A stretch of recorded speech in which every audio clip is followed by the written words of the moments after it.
Joint commissioner of police கிட்ட இன்று நடிகை ஷகிலா கம்ப்ளைண்ட் ப்ராப்பராகவே கொடுத்துட்டாங்க. ஜோக்கர் வேலை பார்க்கறதுனால ஃபிசியோதெரப்பிங்னாலே ஒரு ஜோக்கர்ஸ் மாதிரி தான் இருப்பாங்க. டாக்டராக படித்தவங்க நடிக்க வந்தால் நடிப்பை பற்றி பேசணும், டாக்டரை பற்றி பேசக்கூடாது. டாக்டருக்காக பேட்டி கொடுக்குற மாதிரி இருக்கும்போது ஃபிசியோதெரப்பி பற்றி சொல்லலாம். நீங்கள் தர்பூஸ் பழத்தை வச்சு கட்சிட்டு இருக்கீங்களே, இதை எப்படி நீங்கள் கற்றுக்கிட்டீங்க, நீங்கள் எப்படி நடிக்க வரீங்கன்னு அப்படின்னு கேட்கும்போது ப்ரொஃபஷனை கொண்டு இங்கே லிங்க் பண்ணக்கூடாது. வணக்கம், நான் உங்களை வழக்கறிஞர் நாராயணன். இன்று நாம் பார்க்க இருக்கின்ற காணொலி, கொஞ்ச நாள் முன்னாடி இந்த கண்டென்ட்டை போடுங்க அப்படின்னு சொல்லி எனக்கு நிறைய மெயில் வந்தது. ஆனால் இதில் லீகல் இம்பேக்ட் எதுவும் இல்லை அப்படின்றனால இந்த கண்டென்ட்டை நான் பேசாமல் இருந்தேன். இன்று ஒரு லீகல் இம்பேக்டோட அந்த கண்டென்ட் வந்திருக்கு, அதனால அதை பற்றி பேசுகிறோம். இந்த டாபிக் என்ன அப்படின்னாக்கா, தர்பூசணி திவாகர் என்கின்ற ஒரு மனிதர் ஒரு இன்ஸ்டாகிராமில் ஏதோ ஒரு சில குமாளித்தனங்கள் பண்ணி ஃபேமஸ் ஆகியிருக்காரு. அவரை பற்றி நிறைய பேட்டிகள் எடுத்திருக்காங்க, போயிருக்காங்க, அதில் ஆன்சர் பண்ணியிருக்காரு, வந்திருக்காரு. அவருக்கு நிறைய இந்த மாதிரி காமெடி பண்ணுறாரு அப்படின்றதுக்காக நிறைய வியூஸ் போயிட்டு அவருக்கான சப்ஸ்கிரைபர்ஸ் நிறைய பேர் இருக்காங்க, அதை பார்த்துட்டு இருக்காங்க.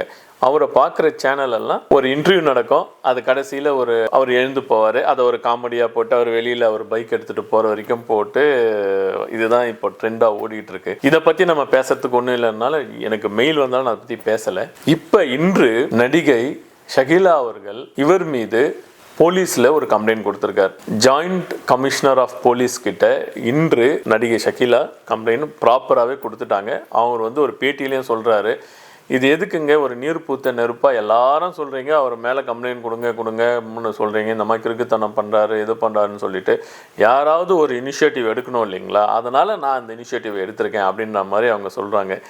என்ன கம்ப்ளைண்ட் நீங்கள் கொடுத்துருக்கீங்க அப்படின்னு சொல்லிட்டு நம்ம கேட்கும்போது அவங்க என்ன சொல்கிறாங்கனாக்கா, அவர் இந்த தர்பூசணி திவாகர் என்பவர் ஏதோ ஒரு தர்பூசணி சாப்பிட்ற மாதிரி சூர்யா படத்தில் வர்றதை இமிட்டேட் பண்ணி அவர் பண்ணி ஃபேமஸ் ஆகிட்டாரு, அதை என்னமோ கிறுக்குத்தனம் பண்ணுறாரு, நிறைய பேர் திட்டுறாங்க, இது பண்ணுறாங்க, அப்போலாம் நாங்கள் கம்ப்ளைண்ட் கொடுக்கல. ஆனால் கொஞ்ச நாள் முன்னாடி அவர் ப்ரொஃபஷனை விட்டுட்டு இந்த மாதிரி பேட்டிகள் கொடுத்துக்கிட்டு இருக்கின்ற போது ஜாதியை பற்றி பேசுகிறாரு, ஜாதியை தடை பண்ண வேண்டும் அப்படிங்கிறது தான் நிறைய பேருடைய கொள்கையாக இருக்குது. ஆனால் இந்த ஜாதியை பற்றி ஒரு கொலை நடந்திருக்கு, அந்த கொலை நடந்திருக்கும் போது அந்த கொலை சார்பாக அவங்க இந்த ஜாதி தான் அந்த ஜாதி தான் அவர் பேசுனது, இது வளர விடக்கூடாது அப்படின்றதுக்காக தான் நாங்கள் போலீஸ்கிட்ட கம்ப்ளைண்ட் கொடுத்து அவரை கைது பண்ண சொல்லிவிட்டு நடிகை ஷகிலா கம்ப்ளைண்ட் இன்றைக்கி கொடுத்துருக்காங்க. இதுக்கு மேலே சிஎஸ்ஆர் போடுவாங்க. அதில் இருக்க டீட்டெயில்ஸ், அதாவது அதில் எந்த அளவு வன்முறை நடந்திருக்கு, அவர் என்ன பேசியிருக்காருன்றதை பார்த்து எஃப்ஐஆர் போடுவாங்க. எஃப்ஐஆருக்கு மேலே அதர் ப்ரொசீடிங்ஸ் நடக்கும். இப்போ அவர் மேலே கம்ப்ளைண்ட் கொடுத்துருக்காங்கல்ல, அது எதனால் அந்த கம்ப்ளைண்ட் கொடுத்துருக்காங்க, இந்த கம்ப்ளைண்ட் எப்படி எடுத்து பரிசீலிக்கப்படும் அப்படின்றத பற்றி தான் நம்ம பேச வந்திருக்கோம். இந்த தர்பூசணி திவாகர் அவரை வச்சுக்கிட்ட பேர் அது, அவருடைய பேர் திவாகர். அவருடைய ப்ரொஃபஷன் ஒரு ஃபிசியோதெரபிஸ்ட். அந்த ஃபிசியோதெரபிஸ்டுக்கு ஒரு சங்கம் இருக்கு இல்லைங்களா, அவங்களும் இவரை இன்று கண்டிச்சிருக்காங்க. அதாவது ஃபிசியோதெரப்பிங்கிறது ஒரு புனிதமான ஒரு தொழில், அந்த தொழிலை செஞ்சுக்கிட்டு நீங்கள் இந்த மாதிரி போய் கூத்தடிக்கிறதுனால, ஜோக்கர் வேலை பார்க்கறதுனால, ஃபிசியோதெரப்பிங்னாலே ஒரு ஜோக்கர்ஸ் மாதிரி தான் இருப்பாங்க, ஃபிசியோதெரப்பிங்னாலே எல்லாருக்கும் மைண்ட் செட்டில் ஒரு திவாகர்ன்றது தான் வருது. ஸோ எங்கள் ப்ரொஃபஷன் இதனால் பாதிக்கப்படுது, எல்லாரும் ஒரு காமெடியாக பார்க்குறாங்க, அதனால் இவர் இந்த மாதிரி ஒன்று ஃபிசியோதெரப்பி வேலை செஞ்சிங்கன்னா நீங்கள் ஃபிசியோதெரப்பி வேலை செய்யுங்க, இல்லையா நீங்கள் போய் இந்த வீடியோ போடுறது நடிக்கிறது இந்த வேலை பண்ணுங்கள், ரெண்டையும் கம்பைன் பண்ணிக்கிட்டு பேட்டி கொடுக்கும்போது நான் ஒரு ஃபிசியோதெரப்பி டாக்டர், நான் படித்தது தான் பெருசு, அடுத்தவங்களை இழிவாக பேசாதீங்க அப்படின்னு சொல்லிட்டு ஃபிசியோதெரப்பி சங்கமும் இவர் மீது ஒரு கம்ப்ளைண்ட், அதாவது ஒரு குற்றச்சாட்டை வைக்கிறாங்க. ஃபிசியோதெரப்பி சங்கம் என்ன சொல்கிறாங்க அப்படின்னு கேட்டாக்கா, இவர் ஃபிசியோதெரப்பின்றதே டாக்டர்னு வாங்கிறதுக்கே நாங்கள் இவ்வளோ வருஷம் ஆச்சு, இப்போ தான் ஒரு 6 மாதம் முன்னாடி நாங்களும் டாக்டர்னு சொல்லிட்டு ஒரு போர்டு வைக்கிற அளவு நாங்கள் சட்ட போராட்டம்லாம் போராடி வாங்கியிருக்கோம், இந்த பேரை இவரே கெடுத்துருவார் போல இருக்கு, யாராவது ஃபிசியோதெரபிஸ்ட்னாலே அந்த திவாகர் வருவார், அந்த மாதிரி ஆளா நீங்கள் அப்படின்றத கேட்குற அளவு ஆயிடுச்சு. ஸோ அது ஒரு காமெடி படுத்துகிற தொழில் கிடையாது இது. டாக்டர்களுக்கு அடுத்தபடியாக டாக்டர்கள் ட்ரீட்மெண்ட் தான் கொடுப்பாங்க. ஆனால் நாங்கள் தான் பேஷண்ட்டுங்களுக்கு பக்கத்தில் இருந்து அவர்களுடைய கை வரலை, கால் வரலை, அந்த சுளுக்கு பிடிச்சிருக்கு, இல்லை ஒரு ஆக்சிடென்ட்ல ஆகி அவங்கள நடக்க முடியல, ஸ்ட்ரோக் வந்திருக்கு அப்படின்னா அவங்களுடைய கூட இருந்து அந்த நடக்கும் வரை, அவர்கள் பழைய நிலைக்கு திரும்பும் வரை நாங்கள் இருந்து ட்ரீட்மெண்ட் கொடுக்குற அந்த தொழில் ஒரு கேவலப்படக்கூடாது. அதனால இவரை திவாகர் இந்த மாதிரிலாம் பேசுறத தடை பண்ணுங்க அப்படின்னு சொல்லி பிசியோதெரபி சங்கமும் ஒரு கோரிக்கை வச்சிருக்காங்க. ஸோ ஷக்கீலா அவர்கள் ஆல்ரெடி போலீஸ்ல கம்ப்ளைண்ட் கொடுத்துட்டாங்க. பிசியோதெரபி சங்கம் இவருக்கு ஒரு எச்சரிக்கை விடுத்திருக்காங்க. இனிமேல் இந்த மாதிரிலாம் நீங்க ஏதாவது பண்ணீங்கன்னாக்கா நாங்கள் உங்க மேல நடவடிக்கை எடுக்க சொல்லுவோம் அப்படின்னு சொல்லி சொல்றாங்க.